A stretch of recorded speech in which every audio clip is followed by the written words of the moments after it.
Welcome to the Consulting Leaders Podcast, where we talk about the business of consulting. Whether you're looking to grow your practice or learn from the stories of leaders in consulting, you're in the right place. I'm your host, Guillaume Jouvencel, ex-PwC and co-founder of GHA Marketing. Join me as I interview the best consultants in their niche. Let's get on with the show.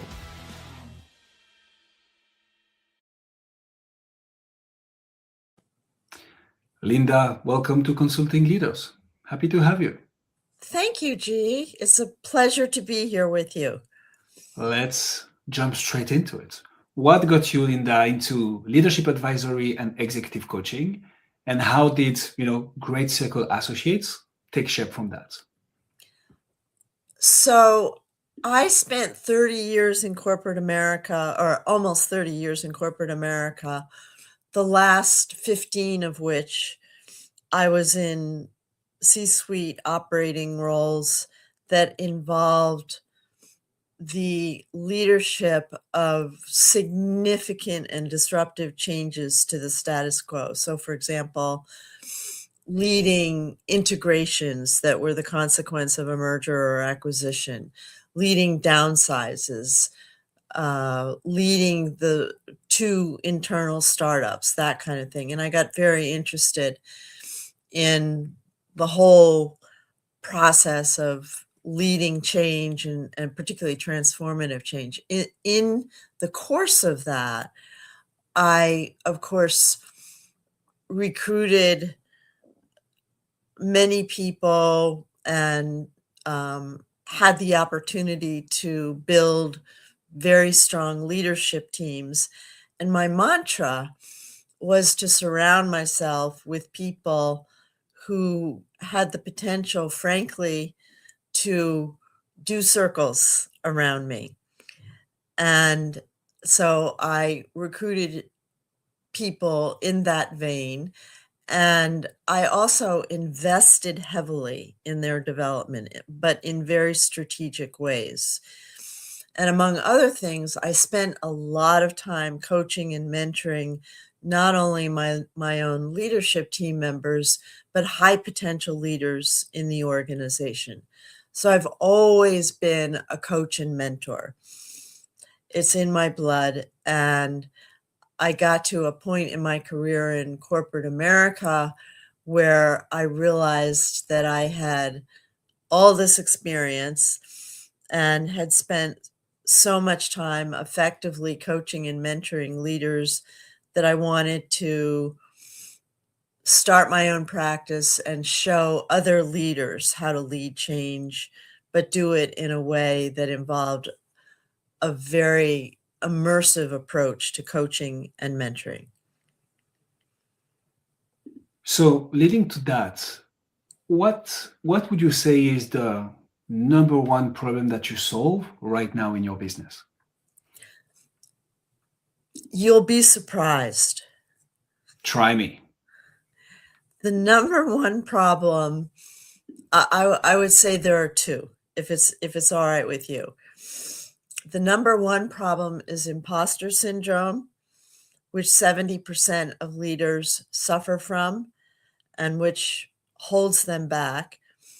And the number two is toxic work cultures, changing toxic work cultures, particularly in situations where you're needing to engineer a transformative change from the status quo and where cultural norms must be codified and committed to. I have a bit of a curveball for you, Linda. Can you repeat that, G? I have a bit of a curveball, in baseball, where when you send Yes, the I ball, do. it's a bit A like curveball. Aha. tricky to catch. Don't you think that imposter syndrome is just incompetence? Which is normal when you start a new job, when you get into a position, you don't have yet all the tools, and it's actually normal not to be as good as you'd like because you just started, and it just takes time and training to get there, and it's just normal. What do you think? I tend I understand what you're saying around incompetence, and I Hmm. appreciate your question. I tend to think pretty strongly that imposter syndrome stems from a lack of self-confidence. And imposter syndrome, of course, is when we feel like we're not worthy of a certain accolade or recognition. And moreover, it goes deeper than that, G. We feel like we will be discovered as frauds. So it goes deeper than just feeling like we may not be, for example, qualified to step into an expanded role and responsibility. It involves really being afraid of the fact that we're going to be discovered as frauds. That creates very much of a barrier for 70% of leaders who, in fact, have the potential to contribute much more, but who lack the self-confidence to be proactive and to go for it. Interesting. Who do you help with that specifically? I mean, leaders, obviously, right? But do you have like a specific ICP, a specific industry, a specific company size? Like who do you typically help with imposter syndrome and toxic work culture?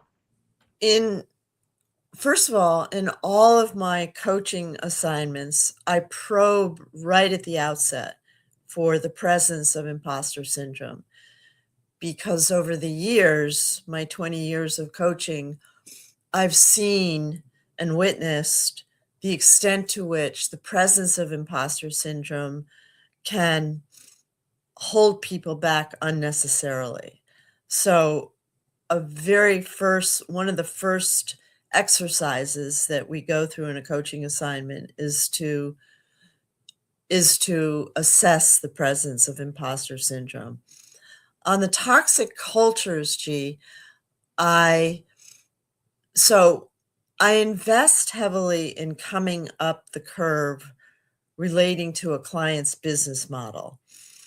I've had And that really goes to what I leverage in the way of my strategic thinking and planning skills and applying the those skills and my communication skills as well to the process of coaching a leader to become a better leader. And I've learned that leaders can also be very much impeded by the presence of toxic cultures that are characterized, for example, by high levels of politics and leaders with their own agendas, aversion to change, that kind of thing. So how do you market? How do you brand Linda? And if I was to expand a bit on that question specifically for you, because I think this is going to be Of course. particular to your case here. I don't think you necessarily, as a leader, I don't think you are necessarily aware that you have a toxic work culture. For the imposter syndrome, it's a bit easier to feel the pain, right? But for the toxic work culture, it's a bit harder. So I'm going to assume that there is, and you tell me if I'm wrong, that there is an educational part, right, in your work. You need people to first be aware that this is even a problem they are facing. So problem awareness, then solution awareness. Hey, here are the things that you can do, and I'm here to help if you need. And then like, okay, let's start a conversation. So what have you done overall to get the attention of the right people, to get in front of the right people, to educate them, make them problem aware, make them solution aware, and get them to manifest interest for your services? In the process of coaching them, G, I go right away to talking about the business, talking about their strategic priorities, getting familiar with their strategic priorities, and frankly, what keeps them awake at night. And so I always discover early on in what is a fairly immersive discovery process and structured discovery process that we go through, whether or not the cultures of organizations are keeping leaders from effectively improving and strengthening when it comes to efficiency, effectiveness, productivity, and innovation. So I guess that does make sense. And I feel this is once you're starting to work with the person, right? Uh-huh. My question is also, even before that, even before you find a new client, can you tell us what has worked for you, Linda, in your experience to get the attention of the right people so that you can start a Yes. conversation with them? I'm trying to get a bit into the nitty-gritty of like the business of B2B coaching and consulting. What Okay. has worked for you that people can learn to attract the right client, especially in a complex environment like yours? Okay. A core strategy of my own, G, is to build awareness of my reputation as a thought leader. And in that vein, I am very active on social media. I publish a lot. On leadership, on how to lead transformative change. And I'm fairly strategic about how I go about marketing my content, particularly on social media. And the consequence of that is that it helps to generate interest in what I do from a executive coaching and strategic advisory standpoint. And the other aspect of how I go about securing business is through referrals. 80% of my business comes through referrals, and I'm fairly proactive with clients, particularly clients who have been through a very positive experience, which has always been the case for me. Once a client, always a friend is my mantra. And so I have many clients who, for example, stay with me over a long period of time, but also who refer me to friends and colleagues. Does that answer your question? Yeah, so it's mainly referrals. It's mainly acquiring customers by delivering a good job and getting them to talk about you, having referral partners, I imagine, who can talk about you, who like, you need help, here is someone who could like support you, and so on. Yes, and building credibility as a thought leader. Yeah. So how do you do that? How do you build credibility as a thought leader in a very specific niche and space? I publish a lot of articles. I publish a lot on social media, and I speak. That sounds pretty And solid. yeah, it's important. The So kind of business, excuse me, G, go ahead. Go ahead. I was going to say, the kind of business that I'm in, because it's such a personal experience, doesn't easily lend itself to mass marketing because it's such an individual and personal experience. And so I work hard to establish right away with prospects a trusting and trusted relationship where they feel comfortable that they can share anything with me. Importantly, for example, what keeps them awake at night, about particularly relating to their roles and responsibilities and aspirations.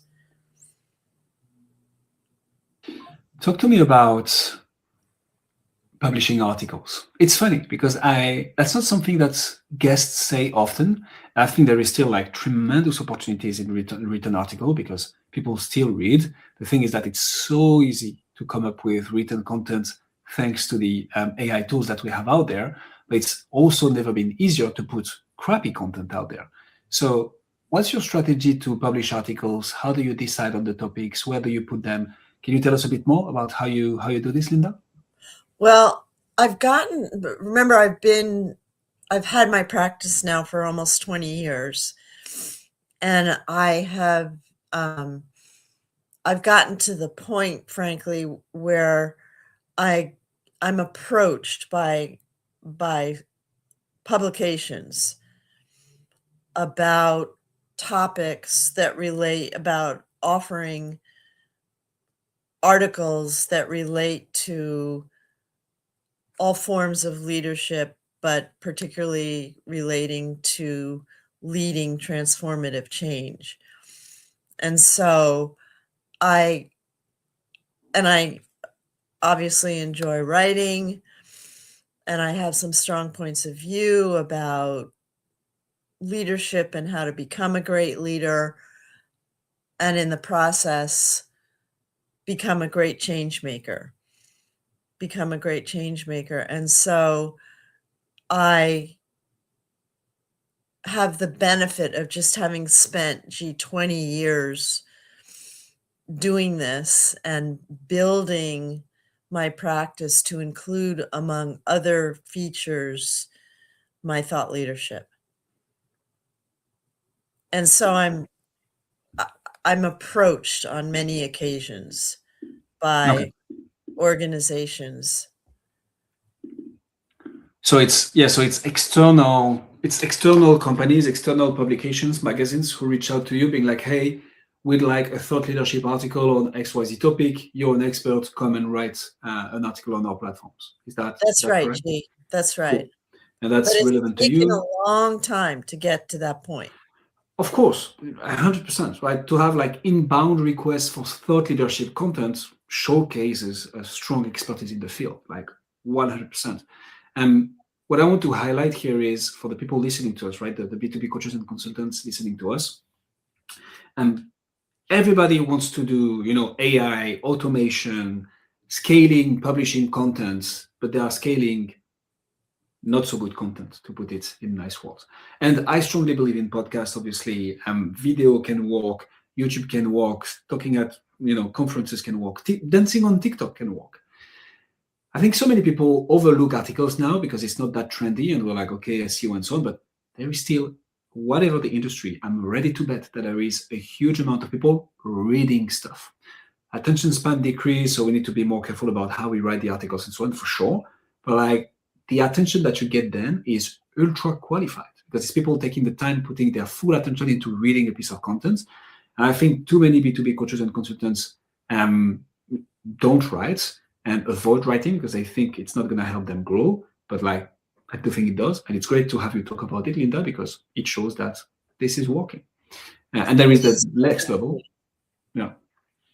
I like It that. is working, but it's taken many years of really working it. Yeah. and doing and really and becoming familiar with my own voice and really crystallizing my thoughts and opinions on various topics that relate to leadership. And I've published a book as well, and it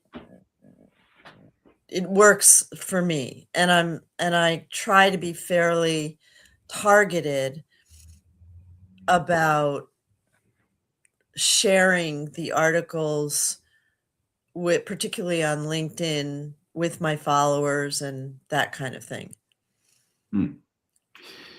So I want to double down on that because, again, I think it's so important, and I don't get to talk about this often on the show, so I'm taking the opportunity of it, Linda. So thank you for this.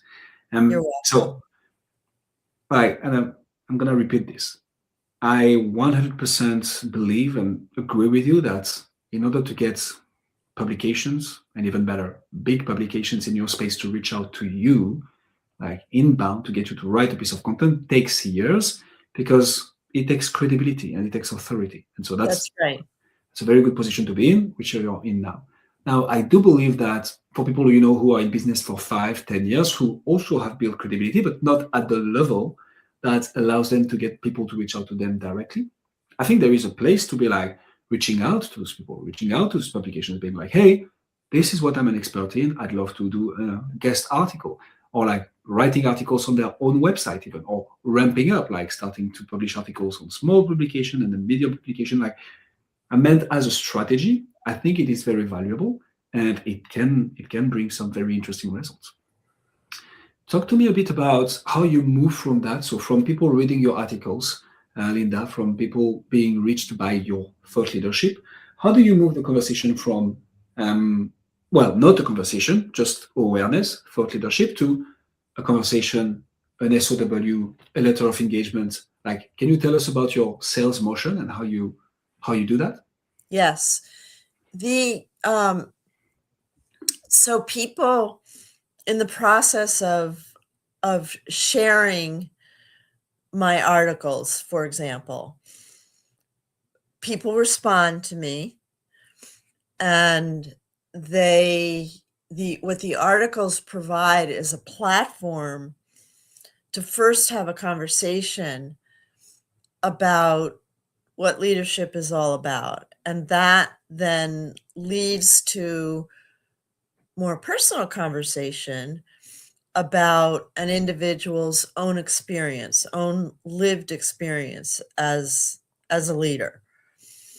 And I move the conversation into a direction where I then start focusing on challenges and problems in particular that leaders are coping with in their journeys. I move the conversation to questions about their career aspirations. And one thing leads to another, and they ask me questions about my own work and the process, the coaching process, which is very methodical in my case and structured. And most people are really very interested in my coaching process. And one thing leads to another, G, and we end up having a conversation about what we might be able to do together in a collaborative way. I write a proposal, and in most cases, I undertake a coaching assignment, for example. I like that. And I think this is, so looping back to one of the things that you touched upon earlier. So once you're there, and that does make sense, once you're there, how do you retain? How do you transform, one engagement into another and into another and into another with the same company, if at all? Like, what I'm interested into understanding here, Linda, is there is the hunting part of coaching, right? Going after new business. That's There right. is the nurturing, forming part, which is delivering value and keep on delivering value that you can get paid for from the clients, whilst keep on helping them go to the next step and go to the next step and go to the next step. So for instance, once you've solved a toxic work culture for a company, what's the next assignment with that same company? Like, how do you make sure that you transform each opportunity into the biggest opportunity possible? Well, first of all, G, you know probably better than I know that the leadership experience is evolves for people. It happens over time.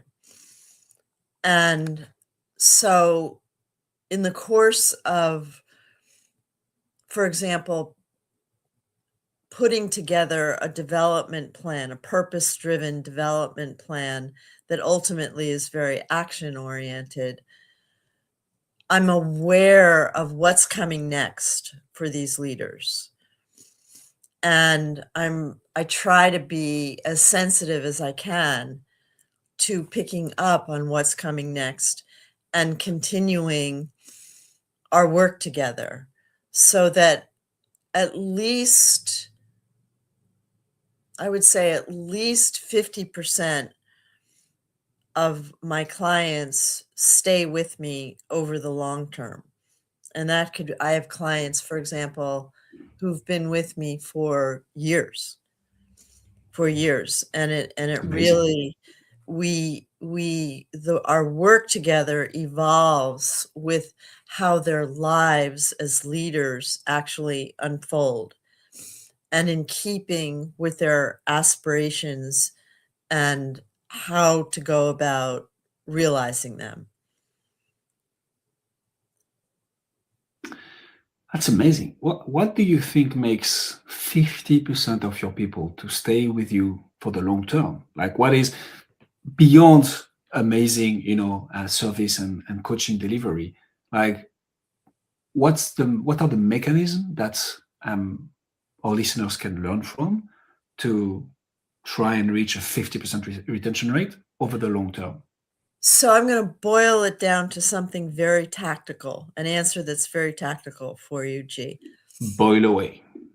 I concentrate, my biggest priority when I'm coaching is to make sure that in every session, and generally we meet for an hour once a week, at least, in some cases more frequently, I focus on adding specific value to the client. So ideas, solutions to problems, possibilities, ideas about possibilities that could position a leader to break out of the box, and in the moment, not in the future, but in the moment. And so that creates momentum, G.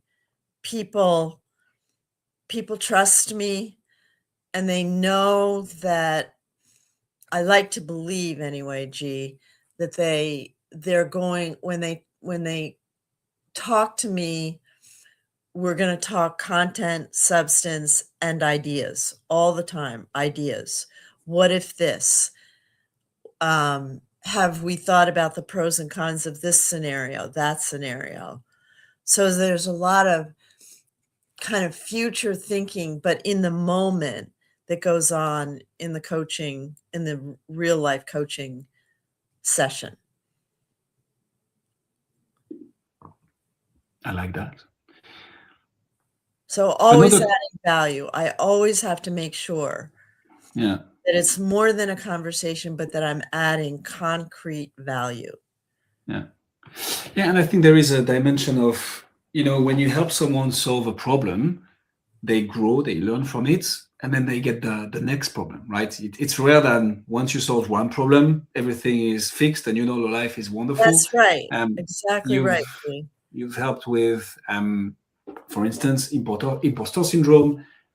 This is fixed. You understand that this wasn't the end of the problem because you still have a toxic work culture, so you can help on that.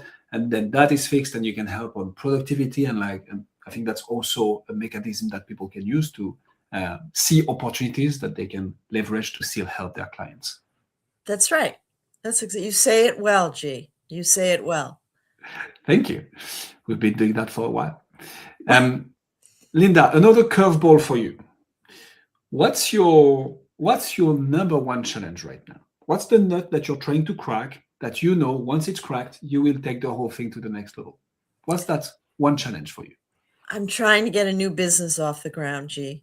That is a pretty robust challenge. I'm trying to get a new business off the ground. And the business involves, and I'm close. I've been working on it for the last 8 months.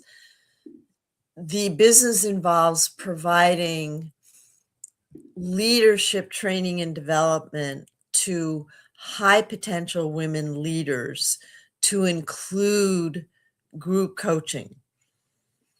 And so what I'm developing is a series of courses, six sessions, 6 1-hour sessions on specific topics that lead, particularly those who are interested in strengthening their muscle as change makers, can learn from.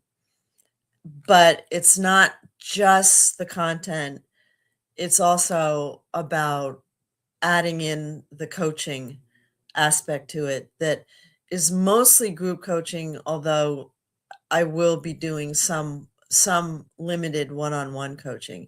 And then there's another aspect of it that's facilitating peer-to-peer coaching activity in an effort to build communities, small cohorts of women leaders who can share among themselves their own learnings and experiences, challenges, that kind of thing.